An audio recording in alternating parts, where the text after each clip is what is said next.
Сәлем баршаңызға, менің YouTube каналыма қош келдіңіздер. Менің YouTube каналыма тіркеліп, қоңыраушаны басып қойыңыздар. Алдағы уақытта көптеген тегін рецепттермен сіздермен бөлісіп отырамын. Бүгін осындай мясной пирог дайындадым. Ең алдымен осындай қаймағымыздың үстіне 2 жұмыртқамызды салып, тұзымызды салып, ертілген сары майымызды салып, жақсылап араластырып аламыз. Осы араластырған массамызға үстіне електен өткізілген ұнымыздың барлығын салып, разрыхитель қосып, үстіне жақсылап жұмсақ болғанша қамыр илейтін боламыз. Басы біріккенше осылай барлығын жинап аламыз. Жұмсақ қамыр болып шығады, қолғап жабыспайтындай. Осы қамырымызды пакетке салып, холодильникке 20-25 минутқа қойып қоямыз. Енді ішіндегі фаршымызды, начинкамызды дайындаймыз. Фаршымыз сырдың еті. Менде фарш қылдым. Енді үстіне майдалап пиязымызды, картошкамызды осылай кубик қылып тураймыз. Пиязымызды майдалап тураймыз. Осының үстінен дәміне қарай тұзымызды саламыз. Және қара бұрышымызды салып, жақсылап араластыратын боламыз.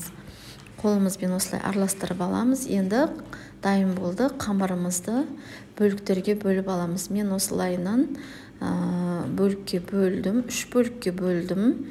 Біріншісі үлкенін астына, екіншісін үстіне және кішкентай бөлігін узор жасауға бөліп алдым. Мінекей, енді қамырымызды 35-30 сантиметрдей қылып жайып аламыз. Менде пирог 30 сантиметр болып шықты. Сіздер жан жағынан 35 сантиметр қылып жайып алыңыздар. Үстіне өретін боламыз. Сол себепті осылайынан 35 сантиметрге туралап жайып алыңыздар.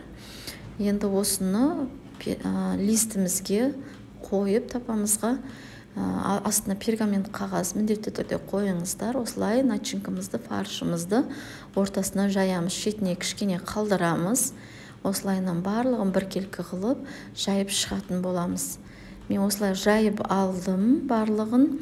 Енді үстіндегі қамырын осылайынан жайып үстіне қоятын боламыз. Жанын жақсылап барлығын жабыстырып шығамыз. Осылай асты үстімен қосып, ашылып кетпеу керек. Енді осы жан жағын осылайынан айналдыра өріп шықтым. Әдемі көріну үшін осылайынан сіздерде өріп шығыңыздар. Бас бармақтарыңызбен айналдыра отырып, осылайынан өріп шығатын боламыз.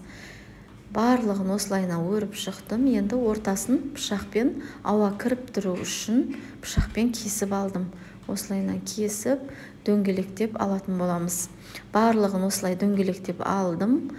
Енді бетіндегі узорын дайындаймыз. Жаңа кішкене қалған қамырымызбен осылайынан гүлдің формасын, жұлдыздың формасын жасап шықтым. Осылайынан енді бетіне, пирогымыздың бетіне қойып шығатын боламыз.